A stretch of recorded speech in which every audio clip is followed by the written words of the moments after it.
Hello everyone, DBS ম্যাডামের ক্লাসে তোমাদের সকলকে স্বাগতম। আমি ডিবিএস ম্যাডাম। আজকে আমাদের আলোচনার বিষয় ক্লাস 8 হিস্ট্রি চ্যাপ্টার 2 থেকে বড় প্রশ্ন উত্তর নিয়ে আমরা আলোচনা করব।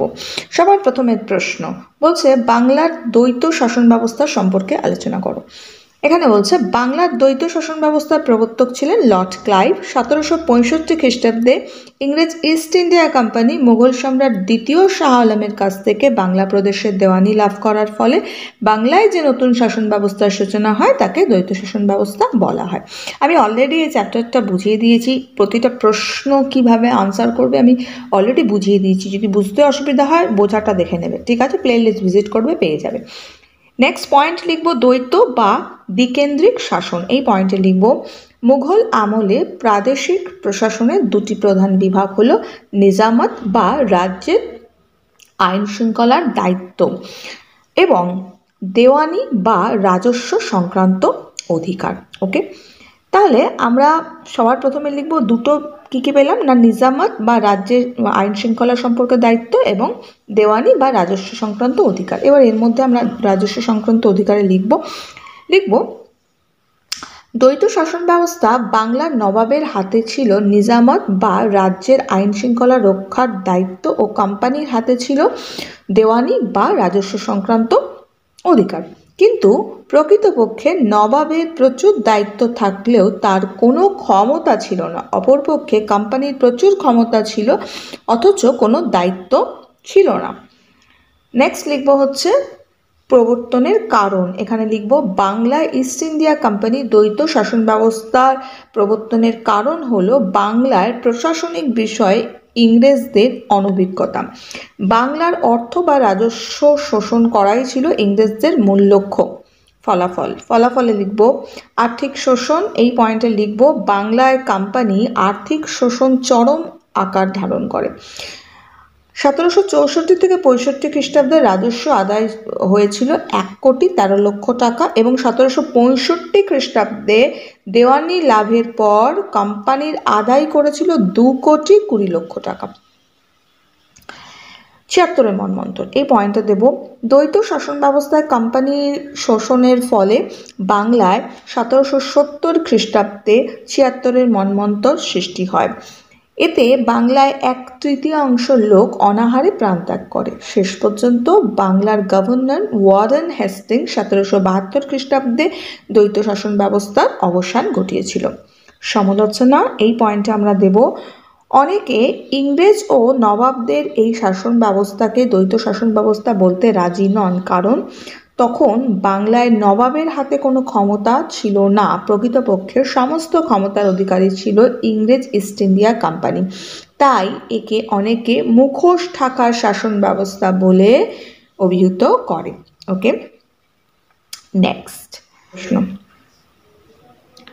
দাক্ষিণাত্যের ইঙ্গ ফরাসি যুদ্ধের বর্ণনা দাও। এই পয়েন্টে এই প্রশ্নের উত্তরে আমরা লিখব বিশ্বব্যাপী ঔপনিবেশিক ও বাণিজ্যিক প্রতিযোগিতার ক্ষেত্রে ইংল্যান্ড ও ফ্রান্স ছিল পরস্পর প্রতিদ্বন্দ্বী। দক্ষিণ ভারতের কর্ণাটক রাজ্যের রাজধানীতে হস্তক্ষেপ ও বাণিজ্যিক প্রভুত্বের প্রশ্নে ইঙ্গ ফরাসি যুদ্ধ শুরু হয়। ইঙ্গ ফরাসি যুদ্ধ প্রথম কর্ণাটক যুদ্ধ। এখানে লিখব 1740 খ্রিস্টাব্দে ইউরোপে অস্ট্রেলিয়ার উত্তরাধিকার সংক্রান্ত যুদ্ধ এবং কর্ণাটকের নবাব নিয়োগের প্রশ্নে ইংরেজ ও ফরাসিরা যুদ্ধে লিপ্ত হয়। পন্ডিচেরির ফরাসি গভর্নর ডুপ্লে আনোয়ার উদ্দিনকে সেন্ট থোমের যুদ্ধে পরাজিত করে চাঁদ সাহেবকে নবাব পদে অভিষিক্ত করেন এবং ইংরেজ ঘাঁটি মাদ্রাজ দখল করেন। ইউরোপে আইলা শ্যাপলের সন্ধিতে শান্তি প্রতিষ্ঠিত হলে ভারতেও ইঙ্গ ফরাসি দ্বন্দ্ব বা প্রথম কর্ণাটক যুদ্ধের অবসান ঘটে। নেক্সট লিখব দ্বিতীয়, এটা প্রথম গেল। নেক্সট লিখব দ্বিতীয় কর্ণাটক যুদ্ধ। ঠিক আছে, দ্বিতীয় কর্ণাটক যুদ্ধে আমরা লিখব 1748 খ্রিস্টাব্দে হায়দ্রাবাদের নিজাম আসফ ঝা মারা গেলে তার পুত্র নাসিব জং ও দৌহিত্র মুজাফফর জংয়ের মধ্যে উত্তরাধিকার দ্বন্দ্ব শুরু হয়। কর্ণাটকের সিংহাসন নিয়ে আনোয়ার উদ্দিন ও চাঁদ সাহেবের মধ্যে দ্বন্দ্ব বাধে। ফরাসি গভর্নর ডুপ্লে মুজাফফর জং ও চাঁদ সাহেবকে সমর্থন করেন। তাহলে তোমার ডুপ্লে কি করেছিল না, মুজাফফর জং এবং চাঁদ সাহেবকে সমর্থন করেন। তিনি অম্বরের যুদ্ধে আনোয়ার উদ্দিনকে পরাজিত এবং নিহত করে চাঁদ সাহেবকে নিষ্কণ্টক করেন। তারপর কুদাপ্পান নবাবের সাহায্যে নাসির জংকে হত্যা করে, এখানটা উমো হবে, হ্যাঁ উমো একার, বুর্গের জ উমোয় একার হবে নাসির জং। আচ্ছা, নাসির জংকে হত্যা করে হায়দারের মুজাফফর জংকে নিজাম করেন এবং ফরাসি সেনাপতি বুসি তার অভিভাবক নিযুক্ত হন। নেক্সট, দ্বিতীয়টা দেখে নিয়েছো। নেক্সট, এই অবস্থায় ইংরেজরা কর্ণাটকে চাঁদ সাহেবকে হত্যা করে মৃত আনোয়ার উদ্দিনের পুত্র মোহাম্মদ আলীকে রাজপদে প্রতিষ্ঠা করেন। হায়দ্রাবাদের নাসির জংয়ের ভাইয়ের সালাবত জংয়ের নাসির জংয়ের ভাই সালাবত জংকে তার সমর্থন জানায়। শেষে নতুন ফরাসি গভর্নর গুডেহু এক সন্ধির দ্বারা শান্তি প্রতিষ্ঠা করে এবং হায়দ্রাবাদে ফরাসি প্রাধান্য বজায় থাকে। প্রত্যেকটা জং কিন্তু উময় একার হবে, উময় ক্ষয় হবে না, ঠিক আছে। নেক্সট, নেক্সট তৃতীয় কর্ণাটক যুদ্ধে আমরা লিখব, যুদ্ধ হবে। আচ্ছা, যুদ্ধে আমরা লিখব ইউরোপের সপ্তবর্ষব্যাপী যুদ্ধের সূত্র ধরে ভারতেও ইংরেজ ও ফরাসিরা যুদ্ধে লিপ্ত হয়। বাংলায় ফরাসি ঘাঁটি চন্দননগর ইংরেজরা দখল করে। ফরাসি সেনাপতি বুসি ও লালি ইংরেজ ঘাঁটি মাদ্রাস ও সেন্ট ডেভিড দুর্গ দখল করে। ইংরেজরা উত্তর সরকার উপকূল পন্ডিচেরি দখল করে বন্দিবাসের যুদ্ধে ফরাসিদের পরাজিত করে। স্থির হয় ফরাসি ঘাঁটিগুলো কেবল বাণিজ্য কেন্দ্র হিসেবেই ব্যবহৃত হবে। নেক্সট লিখব, ভারতে ঔপনিবেশিক ও বাণিজ্যিক প্রতিদ্বন্দ্বিতার ক্ষেত্রে এই যুদ্ধ ফরাসিদের ভাগ্য নির্ধারণ করে। তাদের সমস্ত আশা ধূলিসাৎ হয়ে যায়। বাস এতটা, এই প্রশ্নের উত্তরটা আমরা শেষ করব। তাহলে এর মধ্যে আমরা দাক্ষিণাত্যের ইঙ্গ ফরাসি যুদ্ধের মধ্যে আমরা 3টে যুদ্ধ পাবো। ইঙ্গ ফরাসির মধ্যে প্রথম কর্ণাটক যুদ্ধ, দ্বিতীয় কর্ণাটক যুদ্ধ আর তৃতীয় কর্ণাটক যুদ্ধ। প্রথম কর্ণাটক যুদ্ধ 1740 খ্রিস্টাব্দে হয় এবং ইউরোপ অস্ট্রেলিয়ার যে উত্তরাধিকার সংক্রান্ত যুদ্ধ এবং কর্ণাটকের নবাব নিয়োগের প্রশ্নেই কিন্তু ইংরেজ আর ফরাসিদের মধ্যে এই যুদ্ধটা হয়েছিল, ঠিক আছে। আর দ্বিতীয় কর্ণাটকের যুদ্ধ কি না, 1748 খ্রিস্টাব্দে হায়দ্রাবাদের নিজাম আসফ ঝা যখন মারা যায়, তার যে ছেলে সেই নাসির জং এবং তার যে দৌহিত্র যাকে বলা হয় সেটাকে মুজাফফর জংয়ের মধ্যে উত্তরাধিকারী সূত্রে দ্বন্দ্বটা শুরু হয়েছিল, ঠিক আছে। আর তৃতীয়টা কি হয়েছিল না, ইউরোপের যে যুদ্ধ ছিল, যে সপ্তবর্ষব্যাপী যে যুদ্ধ বা 7 বর্ষব্যাপী যে যুদ্ধটা হয়েছিল, সেটাকে ধরেই ইংরেজ আর ফরাসিদের মধ্যে তখন একটা যুদ্ধ হয়েছিল এবং বাংলার যে ফরাসি ঘাঁটি সেটা চন্দননগর বাংলার যে ফরাসি ঘাঁটি ছিল চন্দননগর ছিল, তো চন্দননগরে ইংরেজরা তখন দখল করে, ঠিক আছে। তো এই নিয়ে ফরাসি সেনাপতি বুসি আর লালি ইংরেজ ঘাঁটি মাদ্রাস আর সেন্ট ডেভিড দুর্গ দখল করে, তো এই নিয়ে সমস্যা হয়, ঠিক আছে। যাই হোক, এইভাবে আমরা লিখব। নেক্সট আমাদের প্রশ্ন হচ্ছে, ভারতের ইংরেজ বণিকদের মানদণ্ড কিভাবে রাজদণ্ডে পরিণত হয়? মানদণ্ড কিভাবে রাজদণ্ডে পরিণত হয়? আবার প্রশ্নটা এইভাবেও আসে, এইভাবে বেশি আসে 1717 থেকে 1765 খ্রিস্টাব্দ পর্যন্ত বাংলায় যে ইংরেজ শক্তির উত্থানের বিবরণ সেটা দাও, ঠিক আছে। তাহলে 1717 থেকে 1765 খ্রিস্টাব্দ পর্যন্ত বাংলা ইংরেজ শক্তির উত্থানের বিবরণ দাও। লিখবো আমরা, ইংরেজ বণিকরা ভারতে এসেছিল ব্যবসা করার জন্য, কিন্তু কালক্রমে তারা রাজনৈতিক ক্ষমতা দখল করে ভারতের শাসকে পরিণত হয়। তারা প্রথমে পলাশির যুদ্ধ, পরে বক্সারের যুদ্ধে জয়লাভ করে এবং বাংলায় ব্রিটিশ সাম্রাজ্যবাদের ভিত্তি প্রতিষ্ঠা করে। ফলে বণিক ইংরেজরা শাসক ইংরেজে পরিণত হয়, ঠিক আছে। এবার বণিকের মানদণ্ড রাজদণ্ড রূপে বা মানদণ্ড রাজদণ্ডে রূপান্তরিত হয়েছিল, সেটা পয়েন্ট করব, করে লিখব। পয়েন্ট কি লিখব? বণিকের মানদণ্ড রাজদণ্ডে রূপান্তরিত ক্রমপর্যায়। সবার প্রথমে লিখব ভারতে বণিক ইংরেজদের আগমনের সূচনা। ভারতে বণিক ইংরেজদের আগমনের সূচনা, এই পয়েন্টে লিখব।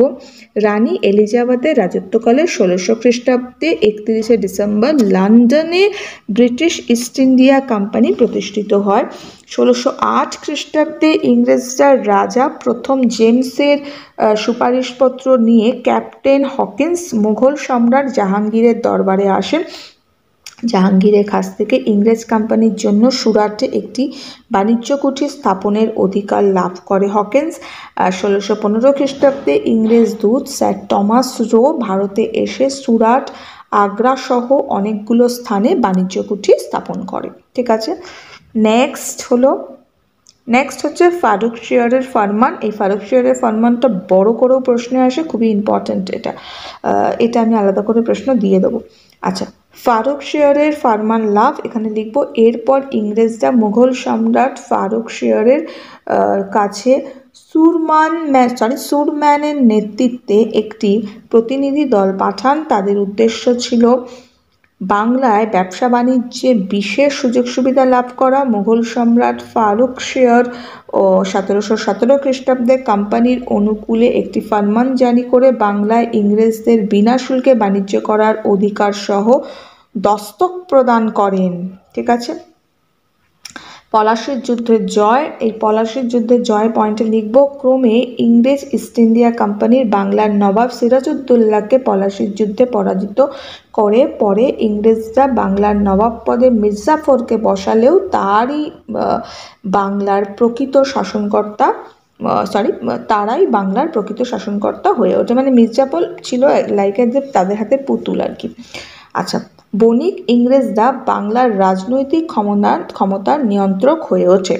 বক্সারের যুদ্ধ, এই পয়েন্টে দেখে নিয়েছো। বক্সারের যুদ্ধ, এই পয়েন্টে লিখব ইংরেজ ইস্ট ইন্ডিয়া কোম্পানি বক্সারের যুদ্ধে একযোগে বাংলার নবাব মীর কাসিম, অযোধ্যার নবাব সুজাউদ্দৌলা, দিল্লির মুঘল সম্রাট দ্বিতীয় শাহ আলমের মিলিত জোটকে পরাজিত করে।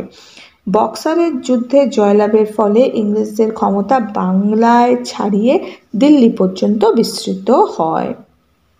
দেওয়ানি লাভ, এখানে লিখব বক্সারের যুদ্ধে পরাজিত মুঘল সম্রাট দ্বিতীয় শাহ আলম ইংরেজদের সঙ্গে এলাহাবাদে দ্বিতীয় সন্ধি স্বাক্ষর করেন। ফলে কোম্পানির বার্ষিক 26 লক্ষ টাকার বিনিময়ে বাংলার দেওয়ানি বা রাজস্ব আদায়ের অধিকার লাভ করে।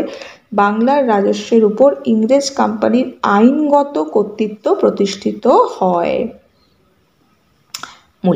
মূল্যায়নে লিখব এইভাবে ধীরে ধীরে ইংরেজ ইস্ট ইন্ডিয়া কোম্পানি স্থানীয় রাজনীতিতে অংশগ্রহণ করে নিজেদের ক্ষমতা বৃদ্ধি করে। এইভাবে বণিকদের মানদণ্ড রাজদণ্ডে পরিণত হয়। হয়ে গেল, এই প্রশ্নের উত্তর কমপ্লিট। নেক্সট প্রশ্ন হচ্ছে বক্সারের যুদ্ধের গুরুত্ব আলোচনা করো। ইম্পর্টেন্ট প্রশ্ন, কি লিখব? বক্সারের যুদ্ধ হয়েছিল 1764 খ্রিস্টাব্দে বক্সার নামক জায়গায়। এই যুদ্ধ হয়েছিল বাংলার নবাব মীর কাসিম, অযোধ্যার নবাব সুজাউদ্দৌলা ও মুঘল সম্রাট দ্বিতীয় শাহ আলমের মিলিত বাহিনীর সঙ্গে ইংরেজদের। বাংলায় মানে এই তিনটে মিলিত বাহিনীর সঙ্গে ইংরেজদের হয়েছিল। ভারতের ইতিহাসে বক্সারের যুদ্ধের গুরুত্ব উপলব্ধি করে ঐতিহাসিক বিপানচন্দ্র বলেছেন বক্সারের যুদ্ধ সর্বাধিক তাৎপর্যপূর্ণ। বক্সারের যুদ্ধের গুরুত্ব, এই পয়েন্টে লিখব চূড়ান্ত বিজয়। পয়েন্টে লিখব পলাশীর যুদ্ধে ভারতে ইংরেজদের ভিত্তি প্রতিষ্ঠা হলেও বক্সারের যুদ্ধে তা সুপ্রতিষ্ঠিত হয়েছিল। পলাশীর যুদ্ধে ইংরেজ কোম্পানি কূটনীতি ও বিশ্বাসঘাতকতার আশ্রয় নিয়ে অনভিজ্ঞ নবাবকে পরাজিত করে, কিন্তু বক্সারের যুদ্ধে পরাজিত হন দিল্লির সম্রাট সহ প্রাদেশিক দুই নবাব। ঐতিহাসিক ভিনসেন্ট স্মিথ বলেন পলাশীর যুদ্ধ ছিল কয়েকটি কামানের লড়াই, কিন্তু বক্সারের যুদ্ধ ছিল চূড়ান্ত বিজয়। এই লাইনটা খুব ইম্পর্টেন্ট। ওকে, লিখব ভারতে ইংরেজদের আধিপত্যের সূচনা। এই পয়েন্টে লিখব বক্সারের যুদ্ধে কেবলমাত্র বাংলার নবাব মীর কাসিমই নন, তার সঙ্গে পরাজিত হন অযোধ্যার নবাব এবং দিল্লির মুঘল বাদশাহ। এর ফলে ভারতবর্ষের উপর ইংরেজদের কর্তৃত্ব প্রতিষ্ঠার সূচনা হয়। নাম সর্বস্ব মুঘল সম্রাট ইংরেজ কোম্পানির বৃত্তিভোগীতে পরিণত হয়। নেক্সট লিখব দেওয়ানি লাভ। এই পয়েন্টে লিখব বক্সারের যুদ্ধের পর ইংরেজ ইস্ট ইন্ডিয়া কোম্পানির মুঘল সম্রাট দ্বিতীয় শাহ আলমের কাছ থেকে বাংলা, বিহার, উড়িষ্যার দেওয়ানির অধিকার লাভ করে। এর ফলে কোম্পানির বৈধ কর্তৃত্ব প্রতিষ্ঠিত হয়। নেক্সট লিখব বাংলার কোম্পানির প্রতিষ্ঠা লাভ। এখানে লিখব বক্সারের যুদ্ধে জয়লাভের পর ইংরেজ কোম্পানি মির্জাফরকে পুতুল নবাব হিসাবে সিংহাসনে বসায়। তার মৃত্যুর পর তার নাবালক পুত্র নজমউদ্দৌলাকে সিংহাসনে বসিয়ে ইংরেজরা সমস্ত সামরিক প্রশাসনিক ক্ষমতার অধিকার করে। মূল্যায়নে দেব এক কথায় বলা যায় পলাশীর যুদ্ধের ফলে ইংরেজরা যে ক্ষমতা লাভ করেছিল তার পূর্ণতা লাভ করে বক্সারের যুদ্ধের পর। এই যুদ্ধের পর বাংলাদেশে স্বাধীন নবাবীর অবসান ঘটে। বস্তুত ইংরেজদের প্রকৃত সার্বভৌম ক্ষমতার প্রতিষ্ঠিত হয়। নেক্সট পরের প্রশ্ন হচ্ছে ৭৬-এর মন্বন্তর কেন হয়েছিল, এর ফলাফল লেখো। প্রতিটা প্রশ্ন ইম্পর্টেন্ট, পরীক্ষায় আসে, প্রত্যেকটা ভালো করে পড়তে হবে। ১১৭৬ বঙ্গাব্দ এবং ১৭৭০ খ্রিস্টাব্দে বাংলাদেশে এক মহা দুর্ভিক্ষ ও মন্বন্তর ঘটে, যা ইতিহাসে ৭৬-এর মন্বন্তর নামে পরিচিত। এই মন্বন্তরের পিছনে বিভিন্ন কারণ ছিল এবং এর ফলাফল ছিল সুদূরপ্রসারী। কারণে আমরা লিখব ৭৬-এর মন্বন্তর কারণগুলো নিম্নরূপ। চড়া হারে রাজস্ব আদায়। মুঘল ও নবাবী আমলে ভূমি রাজস্বের হার ছিল উৎপাদনের ১/৩ দেওয়ানি লাভের পর ইস্ট ইন্ডিয়া কোম্পানির লক্ষ্য হয় যত বেশি সম্ভব রাজস্ব আদায় করা। কোম্পানির নিযুক্ত নায়েব সুবা রেজা খাঁ ও সেতাব রায় প্রজাপীড়ন চালিয়ে রাজস্ব আদায় করেন। ফলে বিগত বছরের তুলনায় মন্বন্তরের বছরে রাজস্ব আদায় বেশি হয়। পরের পয়েন্ট লিখব বাংলায় চাষবাস প্রকৃতি নির্ভর ছিল, মানে নেচার, প্রকৃতির ওপর ডিপেন্ড করে, সেটাই বলছে। ১৭৬৮ খ্রিস্টাব্দে কম বৃষ্টির কারণে ধান নষ্ট হয়ে যায়। ১৭৬৯ খ্রিস্টাব্দে অনাবৃষ্টির কারণে চাষবাস হয়নি। ১৭৭০ খ্রিস্টাব্দে কম বৃষ্টির জন্য অল্প ফসল হলেও কোম্পানি রেজা খাঁ ও অসাধু ব্যবসায়ীরা খাদ্য মজুত করে, ফলে খাদ্য সংকট দেখা দেয়। রোগ ব্যাধি এই পয়েন্টে লিখব খাদ্যের অভাবে ক্ষুধার জ্বালায় মানুষ গাছের পাতা, মরা পশুর মাংস, এমনকি মানুষের মাংস খেয়ে ক্ষুধা নিবৃত্ত করে। পুকুরের জল দূষিত হয়ে যায়, ফলে কলেরা, গুটি বসন্ত রোগ মহামারীর রূপ নেয় এবং গ্রামের পর গ্রাম মানুষ মৃত্যুর কোলে ঢলে পড়ে। ফলাফলে দেব মৃত্যু। এই পয়েন্টে দেব এই মন্বন্তরের ফলে বাংলার ১/৩ মানুষের মৃত্যু ঘটে। কৃষি শিল্পে বিপর্যয়। পয়েন্টে দেব মাঠের পর মাঠ, চাষের কাজ বন্ধ হয়ে জমি পতিত হয়ে পড়ে, বন জঙ্গলে পরিণত হয়, বহু শিল্পী ও কারিগরের মৃত্যু হওয়ায় কুটির শিল্পের বিপর্যয় ঘটে। অর্থ সংকট। এই পয়েন্টে দেব কৃষি শিল্প বাণিজ্যে বিপর্যয় ঘটলে কোম্পানির রাজস্ব থেকে আয় কমে যায়। প্রবল অর্থ সংকটের মুখে পড়ে কোম্পানি ব্রিটিশ সরকারের কাছে অর্থ সাহায্য প্রার্থনা করে। ঠিক আছে, এই সূত্রে রেগুলেটিং অ্যাক্টের মাধ্যমে ব্রিটিশ পার্লামেন্ট কোম্পানির উপর নিয়ন্ত্রণ প্রতিষ্ঠা করে। হলো। এবার দ্বৈত শাসনের অবসান। এই পয়েন্টে আমরা দেব এই বিপর্যয়ের কারণ হিসাবে চিহ্নিত করে কোম্পানি শাসন ব্যবস্থার অবসান ঘটায়। কোম্পানি এদেশের শাসন দায়িত্ব নিজে হাতে গ্রহণ করে। মূল্যায়ন পয়েন্টে দেব বঙ্কিমচন্দ্র চট্টোপাধ্যায়ের লেখা আনন্দমাঠ উপন্যাসে চিত্রিত এই করুণ ও মর্মস্পর্শী কাহিনী কারোর মতে মানুষের সৃষ্ট, আবার কারো কারো মতে তা প্রকৃতির বিপর্যয়, তবে এর প্রভাব ছিল সুদূরপ্রসারী। ক্লিয়ার? এই প্রশ্নের উত্তরটা হয়ে গেল আমাদের ৭৬-এর মন্বন্তর। নেক্সট পরের প্রশ্ন, তৃতীয় ইঙ্গ মারাঠা যুদ্ধের গুরুত্ব বা তাৎপর্য লেখো। উত্তর আমরা কি লিখব? ইংরেজ অনুগত গাইকোয়াড়ের দেওয়ান গঙ্গাধর শাস্ত্রীর হত্যা এবং অপমানজনক পুনাসন প্রতিক্রিয়ায় পেশোয়ার দ্বিতীয় বাজিরাও ইংরেজ রেসিডেন্সি আক্রমণ করলে তৃতীয় ইঙ্গ মারাঠা যুদ্ধ শুরু হয়। এই যুদ্ধের গুরুত্ব বা তাৎপর্যগুলি হলো, ৩ নম্বরের প্রশ্ন এটা কিন্তু। ওকে, তৃতীয় ইঙ্গ মারাঠা যুদ্ধের গুরুত্ব পয়েন্ট করব, লিখব তৃতীয় ইঙ্গ মারাঠা যুদ্ধে মারাঠারা শোচনীয়ভাবে পরাজিত হয় এবং কোম্পানির সমগ্র মহারাষ্ট্র তাদের অধিকারভুক্ত হয়। ঠিক আছে, নেক্সট হচ্ছে এই যুদ্ধের ফলে 1818 খ্রিস্টাব্দে পেশোয়া পদ বিলুপ্ত হয়। সমগ্র দাক্ষিণাত্য দক্ষিণ ভারত কোম্পানির সার্বভৌম ক্ষমতায় প্রতিষ্ঠিত হয়। ঠিক আছে, নেক্সট পরের প্রশ্ন বলেছে অধীনতামূলক মিত্রতা নীতি। এটা ইম্পর্টেন্ট প্রশ্ন। কি লিখবো? বাংলার গভর্নর জেনারেল লর্ড ওয়েলেসলি 1798 খ্রিস্টাব্দে অধীনতামূলক মিত্রতা নীতি প্রবর্তন করেন। ভারতে ব্রিটিশ সাম্রাজ্যের বিস্তার ঘটানোর জন্যই তিনি এই নীতির শর্ত মেনে নেওয়ার জন্য দেশীয় রাজাদের উপর চাপ সৃষ্টি করেন। শর্তাবলী কি কি? এই নীতির শর্তগুলো হলো অধীনতামূলক মিত্রতা নীতি গ্রহণকারী রাজ্যকে অভ্যন্তরীণ বিপদ এবং বৈদেশিক আক্রমণ থেকে ইস্ট ইন্ডিয়া কোম্পানি রক্ষা করবে। ঠিক আছে, নেক্সট কি ছিল? ইংরেজ সেনাবাহিনীর ব্যয়ভার মিত্রতা নীতি গ্রহণকারী রাজ্যই বহন করবে। নেক্সট, অর্থাৎ ইংরেজ কোম্পানির যে খরচা হবে, যে ব্যয় হবে, সেটা যারা যে রাজ্য আছে, দেশীয় রাজ্য যে মিত্রতা স্বীকার করবে তাদেরকেই ওদের খরচাটা দিতে হবে, এটাই মোদ্দা কথা। আচ্ছা, ক্ষুদ্র রাজ্যগুলিকে সেনাবাহিনীর ব্যয়ের জন্য জমির পরিবর্তে কোম্পানিকে নগদ অর্থ দিতে হবে। ঠিক আছে, নেক্সট, মিত্রতায় আবদ্ধ রাজ্যগুলো কোম্পানির অনুমতি ব্যতীত কোনো ইউরোপীয় সেনাবাহিনীতে নিয়োগ করতে পারবে না। অর্থাৎ কোনো ইউরোপীয়কে নিজেদের সেনাবাহিনীতে তারা নিয়োগ করতে পারবে না কোম্পানির অনুমতি ছাড়া। মিত্রতা নীতি, এবার পয়েন্ট করব হচ্ছে মিত্রতা নীতি গ্রহণকারী রাজ্য। এই পয়েন্টে লিখব অধীনতামূলক মিত্রতা নীতি প্রথম গ্রহণ করেছিল নিজাম শাসিত হায়দ্রাবাদ রাজ্য। এছাড়া অযোধ্যা, কর্ণাটক, তাঞ্জোর, সুরাট প্রভৃতি রাজ্য ব্রিটিশদের অধিকারভুক্ত ছিল। অধীনতামূলক মিত্রতা নীতির ফলে ভারতে ইংরেজ কোম্পানির শক্তি ও সমৃদ্ধি বৃদ্ধি পায়। হলো, এই প্রশ্ন হয়ে গেল। নেক্সট পরের প্রশ্ন, কবে কাদের মধ্যে বন্দিবাসের যুদ্ধ হয়েছিল? যুদ্ধের তাৎপর্য। উত্তর, ভারতে ইঙ্গ ফরাসি প্রভুত্ব প্রতিষ্ঠার দ্বন্দ্বে বন্দিবাসের যুদ্ধ হয়েছিল। বন্দিবাসের যুদ্ধ ছিল লাস্ট যুদ্ধ বা শেষ যুদ্ধ। এই যুদ্ধের তাৎপর্য কি আছে? ওকে, বন্দিবাসের যুদ্ধ সময়কাল কত? 1760 খ্রিস্টাব্দে এই যুদ্ধটা হয়েছিল। প্রতিদ্বন্দ্বী অর্থাৎ কাদের মধ্যে হয়েছিল? ইংরেজ আর ফরাসিদের মধ্যে বন্দিবাসের যুদ্ধ হয়েছিল। নেক্সট, তাৎপর্য কি লিখব? এই যুদ্ধে ফরাসিরা পরাজিত হয়। এই পরাজয়ের সঙ্গে ভারতে ফরাসি প্রাধান্য প্রতিষ্ঠার স্বপ্ন শেষ হয়ে যায়। নেক্সট হচ্ছে বন্দিবাসের যুদ্ধ ছিল ভারতের ফরাসিদের ভাগ্য নির্ধারণকারী যুদ্ধ। হয়ে গেল, দেখে নিয়েছো।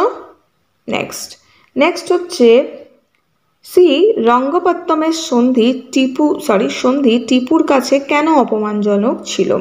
মানে শ্রীরঙ্গপত্তনের যে সন্ধিটা হয়েছিল সেটা টিপু সুলতানের কাছে কেন অপমানজনক ছিল? ফার্স্ট পয়েন্ট লিখব, তৃতীয় ইঙ্গ মহীশূর যুদ্ধে পরাজয়ের পর টিপু সুলতান ইংরেজদের সঙ্গে 1792 খ্রিস্টাব্দে শ্রীরঙ্গপত্তনের সন্ধি স্বাক্ষর করতে বাধ্য হয়েছিলেন, বা স্বাক্ষর করেন মানে স্বাক্ষর করতে তিনি বাধ্যই হয়েছিল আর কি। এই সন্ধির নানা কারণে টিপুর কাছে অপমানজনক ছিল, কারণ তার কাছে এটা ছাড়া অপশন ছিল না। এই সন্ধির ফলে টিপু সুলতান তার নিজের রাজ্যের অর্ধেক অংশ ইংরেজদের ছেড়ে দিতে বাধ্য হয়েছিল।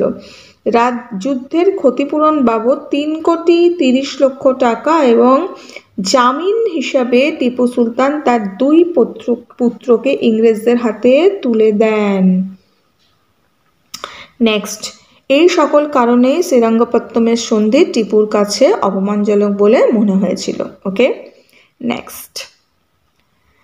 নেক্সট প্রশ্ন হচ্ছে ব্রিটিশ ইস্ট ইন্ডিয়া কোম্পানির আমলে রেসিডেন্ট কাদের বলা হতো? উত্তর, ব্রিটিশ ইস্ট ইন্ডিয়া কোম্পানি ভারতের উপমহাদেশে অনেক অঞ্চলে নিজেরা সরাসরি শাসন না করে পরোক্ষভাবে শাসন করত। ব্রিটিশ কোম্পানি পরোক্ষ শাসনাধীন রাজ্যে একজন প্রতিনিধি রাখত। সেই ব্রিটিশ প্রতিনিধিকে রেসিডেন্ট বলা হতো। 1764 খ্রিস্টাব্দে বক্সারের যুদ্ধের পর কোম্পানি বাংলা, হায়দ্রাবাদ, অযোধ্যায় নিজেদের প্রতিনিধি বা রেসিডেন্ট নিয়োগ করে। অর্থাৎ তাদের যে ব্রিটিশ যে ইস্ট ইন্ডিয়া কোম্পানি যে ছিল, কোম্পানি কি করেছিল, তারা তো নিজেরা সরাসরি শাসন করতো না, ঠিক আছে, তারা মোটামুটি ভারতের একেবারে নিজেদের কন্ট্রোলে নিয়ে এসেছিল, এটা আমরা জানি, তাই তো। তো তারা পরোক্ষভাবে শাসনটা করতো এবং নিজেদের যাতে অধিকারটা বজায় থাকে সেই জন্য নিজেদের একজন করে সেনাপতি বা নিজেদের একজন করে লোক, ওরা প্রতিনিধি যাকে বলতো ওরা, তো ওরা প্রত্যেকটা রাজ্যে রেখে দিত, যে যাদেরকে বলা হতো হচ্ছে ব্রিটিশ রেসিডেন্ট বলতো আর কি, ঠিক আছে, এই প্রতিনিধিদের রেসিডেন্ট বলা হতো, ঠিক আছে। তাহলে 1764 খ্রিস্টাব্দে বক্সারের যুদ্ধের পর কোম্পানি বাংলা, হায়দ্রাবাদ, অযোধ্যায় নিজেদের প্রতিনিধি বা রেসিডেন্ট নিয়োগ করেছে। সবার প্রথমের প্রশ্ন, ফতেহ চাঁদ কে ছিলেন? উত্তর আমরা লিখব আনুমানিক 1652 খ্রিস্টাব্দে ভাগ্য পরীক্ষার উদ্দেশ্যে মারোয়ারি ব্যবসায়ী হীরাপদ শাহ রাজস্থান থেকে পাটনা চলে আসেন। তার বড় ছেলে মানিক চাঁদ ঢাকায় মহাজনী কারবার শুরু করেন এবং এরপর বাংলার তৎকালীন নবাব মুর্শিদ কুলি খানের সঙ্গে সুসম্পর্কের জন্য তিনি মুর্শিদাবাদে ব্যবসা শুরু করেন। এই মানিক চাঁদের ভাগ্নে ছিলেন ফতেহ চাঁদ। দিল্লির মুঘল সম্রাটের দরবারে তার প্রভাব প্রতিপত্তি বৃদ্ধি পেলে মুঘল সম্রাট ফতেহ চাঁদকে জগৎ শেঠ উপাধি প্রদান করেন, যার প্রকৃত অর্থ হলো জগতের শেঠ। এই উপাধি পরবর্তীকালে পারিবারিক উপাধিতে পরিণত হয়, ঠিক আছে। নেক্সট প্রশ্ন, আলিগড়ের সন্ধি কত খ্রিস্টাব্দে ও কাদের মধ্যে স্বাক্ষরিত হয়েছিলেন? আলিগড়ের সন্ধি কত খ্রিস্টাব্দে কাদের মধ্যে স্বাক্ষরিত হয়েছিল এবং এই সন্ধির শর্ত কী ছিল? উত্তর লিখব 1757 খ্রিস্টাব্দে 9 ফেব্রুয়ারি আলিগড়ের সন্ধি স্বাক্ষরিত হয়। বাংলার নবাব সিরাজউদ্দৌলা এবং ব্রিটিশ ইস্ট ইন্ডিয়া কোম্পানির মধ্যে আলিগড়ের সন্ধি স্বাক্ষরিত হয়।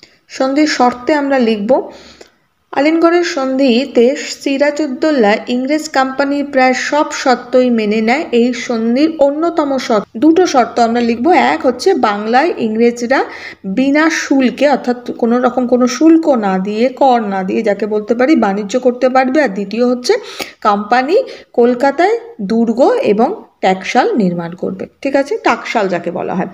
তো যাই হোক, এটাই আমরা লিখব, কোম্পানি কলকাতায় দুর্গ ও টাকশাল নির্মাণ করবে এবং বাংলায় ইংরেজরা বিনা শুল্কে বাণিজ্য করতে পারবে, ঠিক আছে।